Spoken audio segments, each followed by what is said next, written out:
स्वागत है। तो चलिए वीडियो को शुरू करते हैं। बघेली बोली का संबंध किस उपभाषा से है? तो जिसका सही आंसर हो जाएगा वो है आपका ऑप्शन बी, पूर्वी हिंदी। सेकंड क्वेश्चन देखिए, किस तिथि को हिंदी को राजभाषा बनाने का निर्णय लिया गया था? सही आंसर हो जाएगा वो है आपका ऑप्शन सी, सितंबर 1949 को।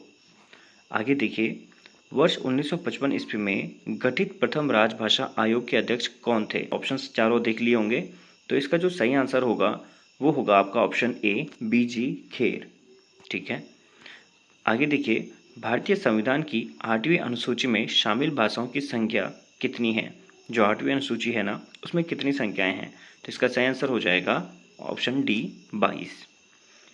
हिंदी की आदि जननी कौन सी भाषा है? ये भी पूछा जाता है कई बार। तो आदि जननी जो है संस्कृत है। 8वां विश्व हिंदी सम्मेलन 2007 ईस्वी का आयोजन स्थल कौन सा था? ठीक है, इंपॉर्टेंट क्वेश्चन है, हो सकता है कई बार अब आगे आने वाले एग्जाम में पूछ भी दिया जाए। तो न्यूयॉर्क में हुआ था। इनमें से कौन भारोपी परिवार की भाषा नहीं है?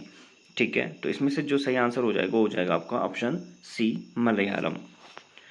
हिंदी दिवस किस दिन मनाया जाता है? 14 सितंबर को। इम्पोर्टेंट है। विकास की दृष्टि से प्राकृत की पूर्वकालीन अवस्था का नाम क्या है? जो प्राकृत भाषा है ना, उसकी जो पूर्व भाषा है, ठीक है ना, पूर्वकालीन, उससे पहले की बोले जाने वाली जो भाषा थी वो कौन सी होगी? तो इसका जो आपका सही आंसर हो जाएगा वो है ऑप्शन ए, पाली भाषा। ठीक है। पश्चिमी हिंदी की दो बोलियों का सही युग्म कौन सा है? वो है डी, खड़ी बोली बुंदेली। ठीक है। अर्धमागधी अपभ्रंश से विकसित बोली है। जो अर्धमागधी है, इस अपभ्रंश से कौन सी बोली विकसित हुई है? तो आपका जो सही आंसर हो जाएगा वो है बघेली।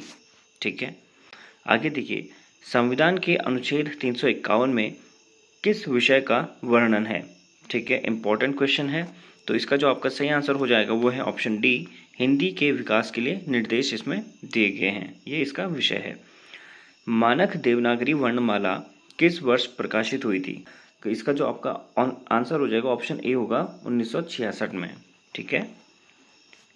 हिंदी वर्तनी का मानकीकरण किस वर्ष प्रकाशित हुआ था? ठीक है, इंपॉर्टेंट क्वेश्चन है ये भी। तो इसका जो आपका सही आंसर होगा 1967। कौरवी किस बोली को कहते हैं? इंपॉर्टेंट क्वेश्चन है फिर से। तो कौरवी जो है ऑप्शन बी, खड़ी बोली को कहा जाता है। कौन तत्पुरुष समास का उदाहरण नहीं है? तो इसका सही आंसर हो जाएगा आपका ऑप्शन सी, आजम।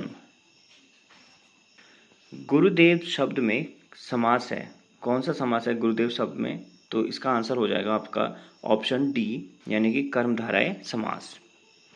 बारहसिंगा शब्द में समास है, तो बारहसिंगा जो शब्द है इसमें कौन सा समास है आपका? इसका आंसर हो जाएगा आपका द्विगु समास। कर्मधारय समास का उदाहरण है, इनमें से कर्मधारय समास का कौन सा उदाहरण होगा? तो इसका आंसर हो जाएगा आपका ऑप्शन सी, श्वेतपत्र। ठीक है। परमानंद में समास है, कर्मधारय समास। इनमें से कौन सा समास नहीं है? तो इनमें से कौन सा समास नहीं होगा? इसका आंसर हो जाएगा आपका डी, अन्वय समास। जिस समास में प्रथम पद संख्यावाची तथा अंतिम पद संज्ञा हो वह समास कहलाता है। वो समास क्या कहलाता है? इसका आंसर हो जाएगा आपका ऑप्शन सी, द्विगु समास।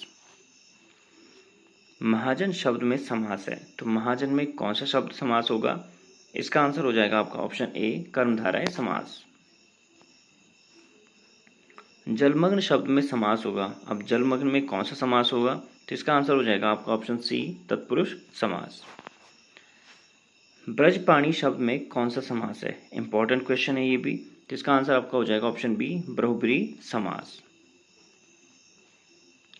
पंचवटी शब्द में कौन सा समास होगा? इंपॉर्टेंट क्वेश्चन है ये भी। आपका आंसर हो जाएगा द्विगु समास। ठीक है, ऑप्शन डी, द्विगु समास। तो दोस्तों इस वीडियो में इतना ही। जल्द मिलते हैं नेक्स्ट वीडियो में इंपॉर्टेंट क्वेश्चन आंसर्स के साथ और टॉपिक एक्सप्रेशन के साथ।